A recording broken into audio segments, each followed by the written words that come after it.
sais que je ne suis pas le plus honnête. Jalika, je n'ai jamais choisi de tomber amoureux de toi. C'est venu comme ça, naturellement. Oh, c'est bon, Taïrou, t'as fini là?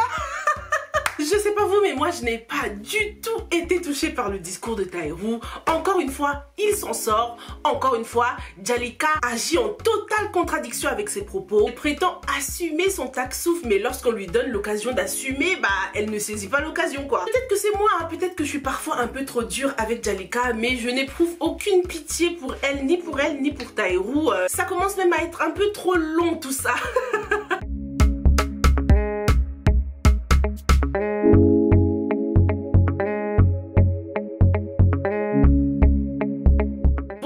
Et bienvenue sur Yiri TV, moi c'est Sylvia et sur cette chaîne je fais des revues et des analyses de films et séries afro. Sur cette chaîne on aime aussi donner notre opinion sur nos séries préférées, donc si c'est quelque chose qui t'intéresse, surtout n'hésite pas à t'abonner à la chaîne, active aussi la petite cloche pour ne rater aucune nouvelle revue. Dans cette vidéo on va donc passer en revue cet épisode, on va parler du comportement de Taïrou envers ses deux femmes, on va parler du cas de Biram et Mansoura, mais on va aussi parler de la brutalité policière. Hein. Avant de passer à l'épisode, quelques infos utiles pour vous. Si vous aimez bien mon petit afro, tout ça, le lien sera dans la bio, ok?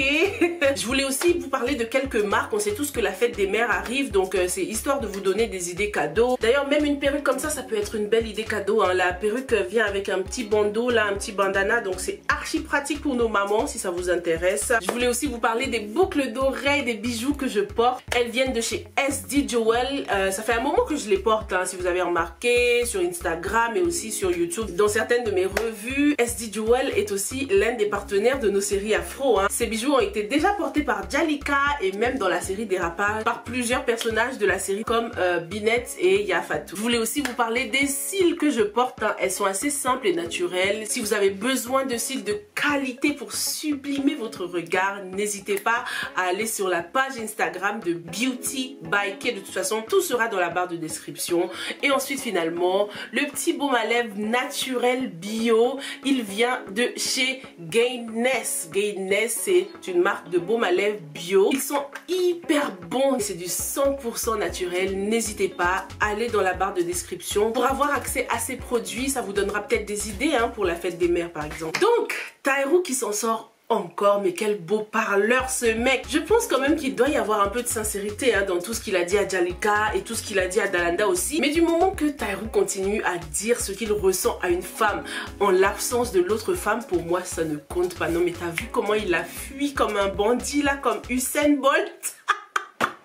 Dans cet épisode, basically, ils nous ont dit des choses qu'on savait déjà. Hein. Taïrou a tenu Dalanda, il lui a dit je t'aime. Ensuite, il va chez Jalika, il lui tient la main aussi, il lui dit qu'il l'aime, mais il aime aussi Dalanda. Enfin, on sait déjà tout ça et il est sûrement sincère. Mais le truc, c'est que je n'accroche pas parce que dès le début, il a mal fait les choses quoi. Du coup, toute la suite là n'a aucun sens pour moi. Dites-moi dans les commentaires hein, s'il y a des gens qui comprennent vraiment Taïrou, s'il y a des gens qui se sont déjà retrouvés dans des situations comme ça, à aimer deux femmes en même temps. Ce qui est drôle, c'est que personne n'a l'intention de divorcer, personne n'a l'intention de partir, donc voilà, on va continuer à tourner en rond comme ça. Après, ce qui était cool pendant la scène entre Jalika et Taïrou, c'est que Jalika commence à se poser les bonnes questions. Tous ces mensonges, est-ce que réellement ça en vaut la peine? Entre sa fille qui lui dit que son père lui manque et Dalanda qui lui a un peu fait de la peine, Jalika commence clairement à se demander si tout ça en vaut la peine hein, parce que parfois l'amour ne suffit pas. C'est pas forcément parce que deux personnes s'aiment qu'ils doivent finir ensemble. C'est l'idéal mais c'est pas toujours comme ça. Il y a des personnes qui choisissent de se marier pour d'autres raisons que par amour quoi. Moi je veux toujours ma fin en mode Jalika Biram qui se remettent ensemble. Cet épisode m'a donné beaucoup d'espoir tu vois avec la petite qui réclame son père et tout. Comme quoi, même si Biram est très absent, il compte quand même hein, pour sa fille. Donc c'est un très bon début là pour Jalika. Faut qu'elle continue comme ça à se dire que ça n'en vaut pas la peine. Faut que mamie continue à la convaincre. Taïrou a déjà tout ce qu'il veut. Il dit qu'il aime sa femme. Elle lui a donné de beaux enfants. Enfin, il a déjà tout le package. Donc voilà, parfois faut faire le choix de la raison et laisser le cœur d'un côté quoi. Qu'est-ce que t'en penses? Est-ce que tu penses que Taïrou et Jalika devraient continuer à se battre pour leur amour ou pas? Parce qu'ils s'aiment hein. En tout cas, Jalika elle l'aime, ça c'est sûr. Du côté de Taïrou, même si je suis pas très convaincue,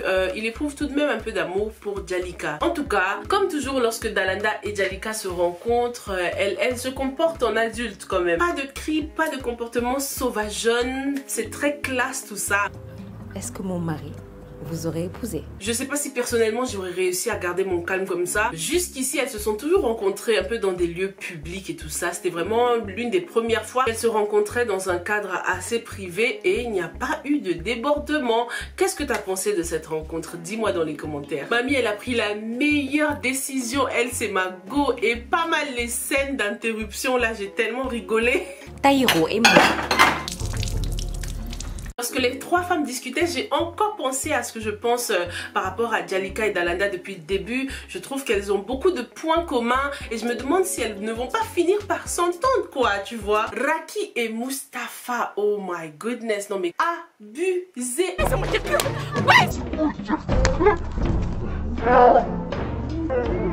Comment est-ce que la police a su avec certitude que ces deux-là étaient dans le village? On doit les surprendre. De toute façon, le mandat est disponible. Peut-être que c'est l'ami de Raki là qui les a dénoncés à la police finalement. Moi qui pensais qu'elle était gentille, elle a eu un comportement bizarre lorsque la police est venue les embarquer.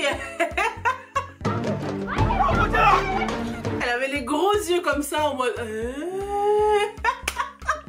On dirait qu'elle était entre choc et j'aurais jamais dû faire ça, tu vois. Ah non, franchement, pendant cette scène, j'étais entre rire et choc, quoi. Le policier, il a cru qu'il était où là? Il a cru qu'il était sur un ring de boxe là. Raki va perdre ce bébé, ça c'est sûr. Si ce bébé survit, ce sera vraiment un miracle hein, avec tout ce qu'elle a traversé. Dis-moi ce que t'en penses. Hein. Est-ce que tu penses que c'est l'habitant du village là qui les a dénoncés ou bien c'était quelqu'un d'autre? Parce que de toute façon, la police a dû mettre des affiches partout aussi, donc ça pouvait être n'importe qui. Hein. Ça se trouve, c'est le mari de la dame là. Nouveau scandale à Sénégindia. Nouveau scandale à Sénégindia, les gars. Apparemment, Cher va aller en prison. C'est triste, hein, surtout lorsqu'on le voit jouer avec sa fille et tout. C'était tellement mignon. Ah, le personnage de Noura, on en parle. Noura, elle a toujours été une petite fille audacieuse, hein, de toute façon. Vous vous souvenez pendant la première saison avec l'histoire du téléphone, avec Marem et tout ça. Noura n'a vraiment pas changé. Donc, elle a vraiment toujours eu beaucoup d'audace, hein, Noura. Pendant cette scène, elle a osé demander à son père ce qui se passait avec sa mère et tout ça. Elle a vraiment l'âge, hein. C'est une scène qui nous montre clairement que les enfants sont toujours très affectés par la séparation de leurs parents. Et puis, Cher aussi, de son côté, ça faisait longtemps qu'on ne l'avait pas vu aussi heureux, hein. Je crois que c'est même la première fois depuis le début de cette saison qu'on voit Cher sourire, être heureux, s'amuser avec sa fille. Même si c'est le pire des maris, Cher a toujours été un papa formidable. C'est même le meilleur papa de la série, hein, j'ai l'impression. Qu'est-ce que t'en penses? Si on devait les classer, je pense que Cher arrivera en premier, ensuite Taïrou, Biram en dernier et je pense que Hamid serait avant-dernier. Dans l'épisode, Hamid nous explique donc que le problème d'avoir des enfants ne vient pas de lui. Donc est-ce que c'est la maman de Anita qui est derrière tout ça? Est-ce qu'elle est allée voir un marabout? Je sais pas pourquoi, mais depuis le début, elle donne trop l'impression d'être une femme qui consulte souvent les marabouts et tout ça. C'est quand même étonnant de la part de maman Aminata de vouloir présenter sa fille à un homme divorcé qui a déjà 2 enfants. Il est divorcé, il a 2 enfants. C'est vraiment pas logique, quoi. Toutes les mères voudraient que leur fille épouse un homme qui n'a pas encore de background et faire des enfants avec cet homme-là. C'est ça l'idéal et non pas épouser un homme qui a déjà 2 enfants. Donc il y a quelque chose de chelou dans tout ça, non? Par rapport au scandale de Sénégindia, donc apparemment c'est Lala qui a dévoilé des secrets de Cher. En tout cas, dans le subheading du journal, on pouvait lire litige foncier au mariste. Vu que Lala a été l'épouse de Cher pendant des années, elle connaît sûrement quelques-uns de ses secrets. Mais peut-être aussi que tout ça c'est le plan de Mansoura et Hamid. Avec l'aide d'Anita, ils ont fouillé et ils ont trouvé quelques secrets d'entreprise et ils vont finalement tout mettre sur le dos de Anita, quoi. C'est sûrement pour ça que Hamid nous parle de vouloir quitter Anita par la suite une fois qu'ils se seront servis d'elle. Hamid est tout de même amoureux de Anita et il veut lui laisser un petit cadeau souvenir. Ah non, en fait je disais que Biram c'est le pire des pères, mais j'ai oublié Isiaka, hein.